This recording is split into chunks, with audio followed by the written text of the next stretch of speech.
Oke, Assalamualaikum warahmatullahi wabarakatuh.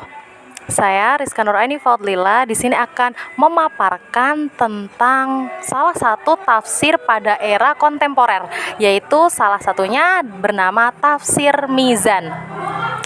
Jadi, Tafsir Mizan ini merupakan karangan dari Syekh Toba-Tobai. Semoga teman-teman sudah familiar ya terhadap nama ini begitu. Lalu beliau ini bernama asli yaitu Sayyid Muhammad Husain bin Sayyid Muhammad bin Mirza Ali Ashor Toba-Tobai At-Tabrizi Al-Qodi. Jadi beliau ini dilahirkan di kota Tibriz, makanya dalam akhir namanya beliau disebut dengan At-Tibrizi.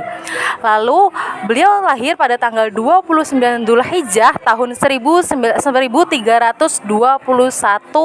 Hijriah atau 1892. Lalu beliau itu lahir dari keluarga Syiah yang terkenal di wilayah Tibriz. Jadi dalam latar belakang hidupnya beliau, biografinya beliau ini, Syekh Toba-Tobai ini merupakan aliran Syiah yang mana bahkan dari ayahnya saja itu sudah menjadi ulama besar aliran Syiah pada masa itu, dan kakeknya itu merupakan salah satu murid dari pengarang kitab Al-Jawahir.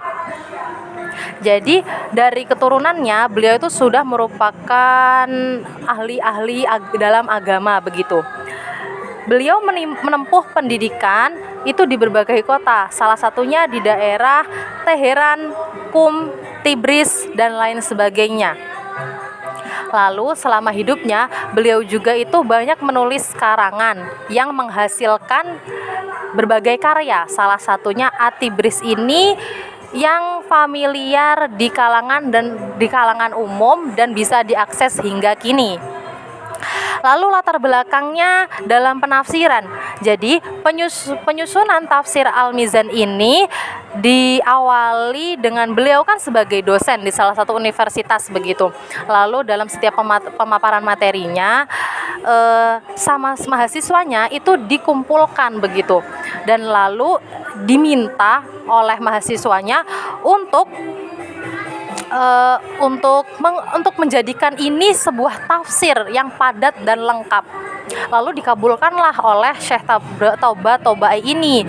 Akhirnya beliau mengumpulkan materi-materi dalam perkuliahannya itu menjadi satu dan berakhir menjadi 20 jilid tafsir Al-Mizan. Lalu diberi nama Al-Mizan dengan harapan beliau berkeinginan supaya Al-Mizan kan kalau dalam bahasa Arab dikatakan sebagai pertimbangan begitu. Jadi beliau harapkan tafsir ini sebagai bahan pertimbangan dalam menghadapi persoalan-persoalan muslim ketika mereka sedang menghadapi berbagai masalah ataupun dengan mengedepankan model penafsiran Al-Quran bil Quran. Begitu. Lalu di dalam tafsirnya ini terdapat pendapat-pendapat para ulama tafsir klasik dan kontemporer. Salah satunya menurut Abu Qasim, Al-Mizan ini ditulis dengan bahasa Arab edisi pertama, dan kemudian tafsir ini diterbitkan di negara Iran sampai ke Beirut. Lalu dalam sistematikanya sendiri, dalam penafsiran Al-Mizan ini, Syekh Toba-Tobai menggunakan metode tahlili dengan pendekatan tafsir birro'i, yaitu yang mana berusaha menerangkan arti ayat-ayat Al-Quran dengan berbagai seginya, berdasarkan urutan ayat dan surat dalam Al-Quran dengan menonjolkan pengertian dan kandungan lafaz-lafaznya, hubungan ayat dengan ayat, asbabun nuzul, hadis-hadis Nabi Muhammad, pendapat para sahabat, tabi'in, dan ulama lainnya. Jadi Syekh Toba-Tobai ini ketika menafsirkan tafsir Al-Mizan bermula membahas suatu topik tertentu, kemudian membagi beberapa ayat tersebut dalam satu surat Al-Quran yang kemudian beliau tafsirkan menjadi suatu kelompok begitu.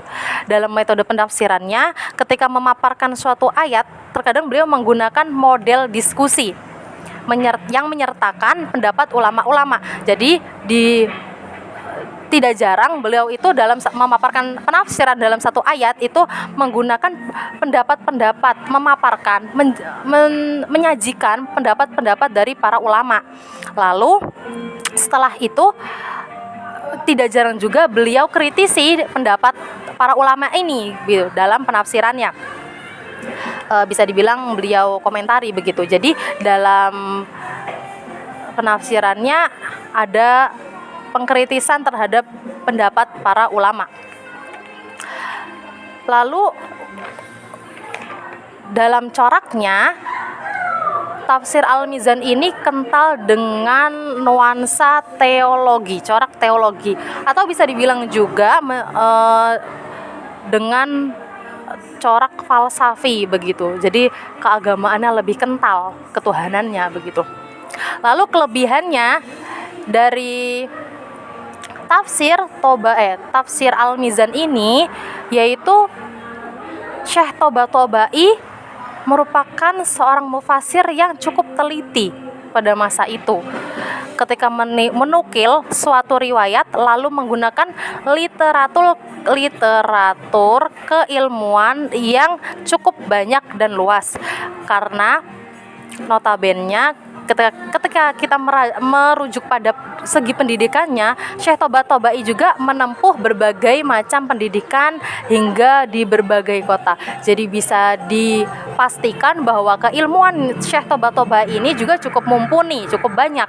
Jadi dalam penafsiran di Al-Mizan ini cukup teliti dan cukup luas dalam menafsirkannya begitu. Baik dari menggunakan segi ilmu umum maupun ilmu agama dalam menafsirkan ayat-ayat Al-Quran. Lalu dalam kekurangannya, di sini Syekh Toba-Tobai cenderung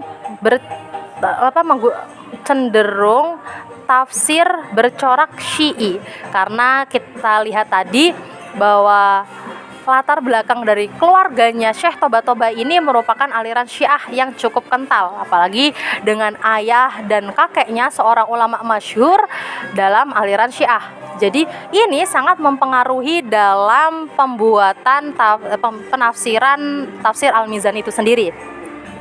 Jadi syarat pembahasannya itu Syiah, atau bisa dibilang sangat fanatik terhadap golongan Syiah. Ini bisa dikatakan sebagai kekurangan ya. Lalu dalam menyantumkan sebuah hadis, Toba-Tobai tidak menyebutkan sanad hadis secara lengkap. Nah, ini yang cukup tidak bisa dibuat rujukan secara paten hadisnya, karena kita tidak tahu ini hadisnya sahih atau tidak begitu kan. Oke, cukup sekian pemaparan saya dari pengertian dan penjelasan tafsir Al-Mizan karya Syekh Toba-Tobai.